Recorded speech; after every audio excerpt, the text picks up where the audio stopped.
નમસ્કાર વિદ્યાર્થી મિત્રો, તો આજે ફરી એકવાર તમારું સ્વાગત છે આપણી યુટ્યુબ ચેનલમાં. તો મિત્રો આજે આપણે આવી ગયા છીએ ધોરણ 6 સામૂહિક એકમ કસોટી મિત્રો પ્રથમ સત્રની. એમાં યુનિટ તમારે રહેશે 1 થી 3.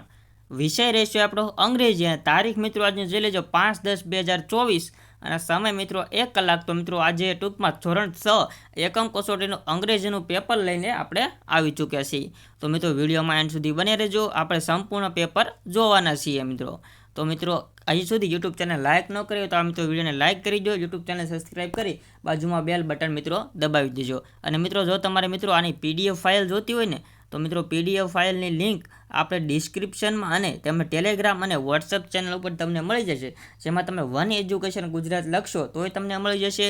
અને ડિસ્ક્રિપ્શનમાં આપણે મિત્રો લિંક આપેલી છે એના ઉપર ક્લિક કરીને તમે ડાયરેક્ટ આપણે ટેલિગ્રામ ચેનલ અને વોટ્સઅપ ચેનલમાં તમને પૂગી જશો. તો આવી રીતના મિત્રો આજનું પેપર તમારું રહેવાનું છે, જેમાં મિત્રો પરિચ્છેદનું વાંચન કરીને મિત્રો તમારે અહીંયા કરીને અર્ધગ્રહણ કરવાનું રહેશે. તો મિત્રો આ જે તમારો ક્વેશ્ચન છે, જે નીચે આપેલા ફકરા વાંચી તેના આધારે પ્રશ્નોનો મિત્રો જવાબ આપો. તો મિત્રો તમને પહેલો ક્વેશ્ચન આપવામાં આવેલો છે ફકરો, એટલે કે mister Joshi is our class teacher. He is always at school. He is never at home on month. Last month was not different. He went not a home. He went in the classroom and it was cold. He was not a warm class in different phase. At this student tell cold it was. Fenging the school was link registration of our class. તો આવી રીતના મિત્રો તમને ફકરો આપેલો છે. તો તમને મિત્રો નીચે અહીંયા ક્વેશ્ચન આપેલા છે. તો મિત્રો તમે પહેલાં ફકરો સારી રીતે જોઈ લો અને વિડીયો પોઝ કરી લો. પછી મિત્રો તમારે આ ક્વેશ્ચનના આન્સર કરવાના રહેશે. How vent this classroom on last month. તો મિત્રો અહીંયા મિત્રો આપણે જવાબ આપેલો છે ડિફરન્ટ ક્લાસરૂમ મિત્રો તેથી બનાવેલો હતો. તો find out this option want this last.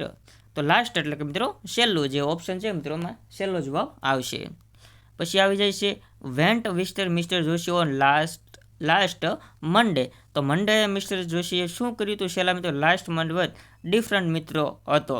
અને શેમાં હતો તો મિત્રો હતો તે સ્કૂલમાં. જે મિત્રો અહીંયા જો home on month last day એટલે કે મિત્રો અહીંયા જવાબ આપણે દર્શાવવાનો રહેશે કે હોમ અહીંયા મિત્રો એ ઓપ્શન સાચો રહેશે.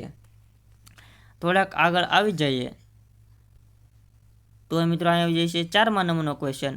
Vent was like a refreshment. તો મિત્રો અહીંયા મિત્રો જોઈ લઈએ આપણે કે રેફ્રિજરેટ ક્યાં આપણને આવેલું છે. તો મિત્રો અહીંયા જોઈ શકો છો the school was like a refrigerator. તો મિત્રો અહીંયા જવાબ આવશે ઓપ્શન 4માં મિત્રો આપણે એ સ્કૂલ આવશે મિત્રો જવાબ.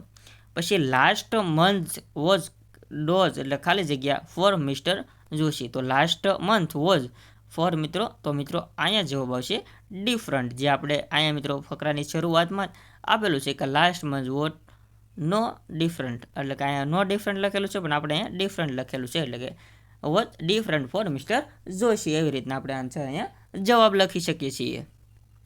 તો આવી રીતના મિત્રો પહેલો ક્વેશ્ચનનો ફકરો અહીંયા પૂરો થાય છે. બીજું જોઈ રહે તો અફ્રોલ 3 days મોટું vent the Chhotu house. He called it, hey, Chotu, come out. Chotu was not a wife. પછી ચોટી his wife. Come out. She said, welcome Mr. Motu. She તો મિત્રો આપણે જે માર્ક કર્યા હતા તે અહીંયા વયા ગયા છે. તો આવી રીતના મિત્રો ફકરો છે. તમે મિત્રો અહીંયા પોઝ કરીને જોઈ શકો છો કે ફકરો કેવી રીતના છે. તમે મિત્રો આનો સ્ક્રીનશોટ પાડી લો ને પછી મિત્રો તમે સ્ક્રીનશોટ પાડીને પ્રશ્ન હારે કમ્પેરિઝન કરશો તો પણ મિત્રો ચાલશે. એટલે તમે મિત્રો જો પહેલાં મિત્રો સ્ક્રીનશોટ પાડી લો જલ્દીથી આનો, એટલે તમને અંદાજો આવી જાય કે કેવી રીતના શું છે. મિત્રો સ્ક્રીનશોટ પાડી દો. આપણે પ્રશ્ન તરફ જઈએ. તો vent a the girl gift છે મિત્રો. તો મિત્રો અહીંયા ગિફ્ટમાં આપણે જોઈએ તો ગિફ્ટ શું હતી. તો ગિફ્ટનો પ્રશ્ન અહીંયા ક્યાં છે તો ગિફ્ટનો પ્રશ્ન અહીંયા છે ઇટ ઇઝ ગિફ્ટ હિમ. તો પ્લીઝ ગીવ હિમ. ઓકે. તો આવી રીતના અહીંથી મિત્રો ક્વેશ્ચનનો જવાબ શરૂ થાય છે ગિફ્ટવાળો. તો અહીંયા જે જાય છે find out this offside work for go. તો વર્ક ફોર ગો જે ઓફસાઇડ મિત્રો દર્શાવવામાં આવ્યું છે તે અહીં આપણે હવે જોઈ લઈએ કે કઈ બાજુ છે.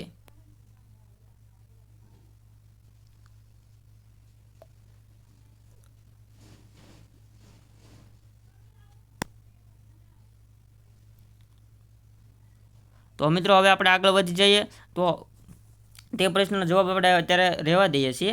હવે જો મિત્રો બીજા ક્વેશ્ચન આન્સર છે we want not a war, not a war.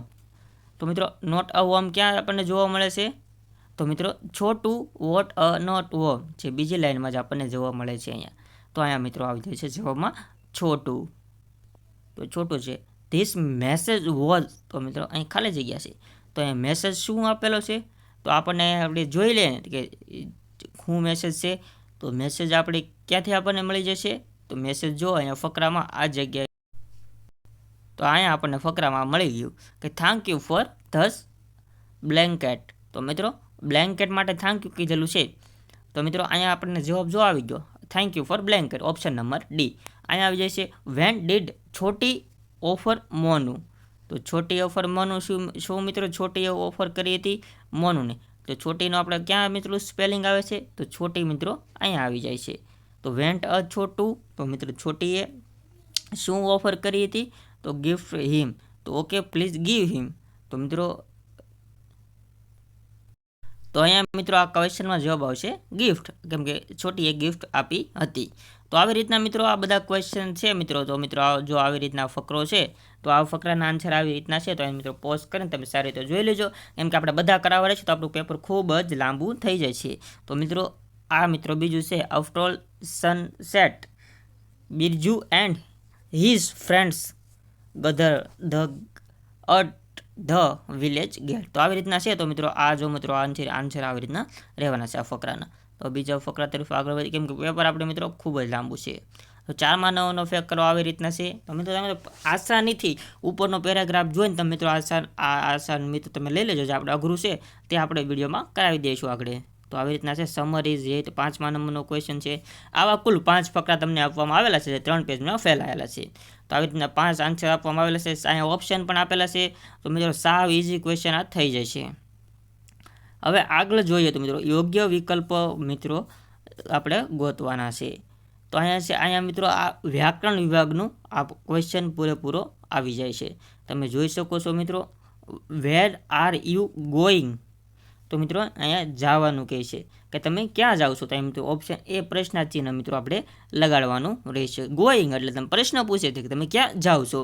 તો I like to play classes. તો અહીંયા મિત્રો I like to play chess. મિત્રો એ કહે છે કે મારી લાઈક છે તે મિત્રો ચેસ, મને ચેસ વધારે પ્રિય છે. તો એ મિત્રો પૂર્ણ વિરામ આવશે, જે ઓપ્શન નંબર ડી આવશે. તો deep don't the go hair. તો મિત્રો અહીંયા મિત્રો વાક્ય પૂર્ણ થતું ડીપ, પછી ડોન્ટ ધ ગો થેર. તો અહીંયા મિત્રો આવી જાય છે આ વાક્ય ઓપ્શન નંબર સી, ઉદ્ગાર વાક્ય આપણે કરી શકીએ છીએ. તો મોહન સોહન એન્ડ કૃષ્ણા. તો અહીં મિત્રો જો છો એક શબ્દ છે, પછી અહીંયા શું આવે છે? તો મિત્રો અહીંયા સોહન એન્ડ કિરણ આવી જાય છે. તો આપણે એક તો મિત્રો અહીંયા ઉદ્ગાર વાક્ય લેવાનું છે, અને એક આ જે છે ખાલી જગ્યાવાળું. તો કેમ કે મિત્રો અહીંયા 3 નામ છે, તો અહીંયા મિત્રો એન્ડ આવી જાય છે કિરણ, એટલે કે મિત્રો અહીંયા મિત્રો આપણે એક ઉદ્ગાર આવશે ને એક આવી રીતના, એટલે ઓપ્શન નંબર ડી આવશે. હવે મિત્રો આવી જાય છે ઓ yes this my books. O yes this my books એટલે કે હવે મિત્રો આપણે જોઈએ ને તો કે oh my is this my books છે. તો એ બુકવાળામાં કયું આપણે લેવાનું છે? પહેલાં તો ઉદ્ગાર વાક્ય આવશે, એ my book this is my book, પ્રશ્ન કરે છે એટલે કે ઓપ્શન નંબર એ. પહેલાં ઉદ્ગાર આવશે અને પછી પ્રશ્ન કરે છે મિત્રો કે આ મારી જ બુક છે કે એમ, એટલે પ્રશ્ન સામેવાળાને પૂછે છે. તો આવી રીતના મિત્રો આપણે બીજા ફકરાનું પણ મિત્રો આપણે જોવાનું છે, ત્રીજાનું ચોથાનું બધાનું આપણે જોવાનું છે. તો આપણે આના પછીનો મિત્રો પાર્ટ લઈને આવશું, તેમાં બધાનું આવી જાય, કેમ કે આ બધા પ્રશ્ન સાવ આપણે ઇઝી પ્રશ્ન છે. પછી આ મિત્રો આવી જાય છે. તમારે મિત્રો આવી રીતના અમારા પ્રશ્ન છે, ફકરાના આધારે યોગ્ય વિકલ્પ પસંદ કરીને લખો, તે મિત્રો આ આન્સર છે. તો આવી રીતના મિત્રો આપણે બધા આના આન્સર લઈને આપણે પાર્ટ 2માં આવી જવાના છીએ. તો પાર્ટ 2 માટે મિત્રો ચેનલને સબસ્ક્રાઈબ કરી રાખજો, બાજુમાં બેલ બટન દબાવી રાખજો, કેમ કે આપણે થોડી જ વારમાં આનો વિડીયો આપણે આવવાનો છે. જો મિત્રો આ વાક્ય છે ઉપરયુક્ત પંક્તિમાં મિત્રો જે સિંગિંગનું છે તે મિત્રો આ છે, ઉદાહરણ મુજબ કરવાનું છે, આપણે ઉદાહરણ આપેલું છે. તો સંપૂર્ણ વિડીયો લઈને આપણે પાર્ટ 2માં જલ્દીથી આવી જવાના છે. તો વિડીયોને લાઇક કરી દેજો, ચેનલ પર ન હોય તો સબસ્ક્રાઈબ કરી દેજો. તો મળીએ મિત્રો આવા જ બીજા વિડીયો સાથે. આ સંપૂર્ણ પેપર સોલ્યુશન આગળ આપણે જોવાના છીએ. તો ચાલો મિત્રો હવે આપણે આ વિડીયોને પૂરો કરીએ છીએ. જય હિન્દ, વંદે માતરમ.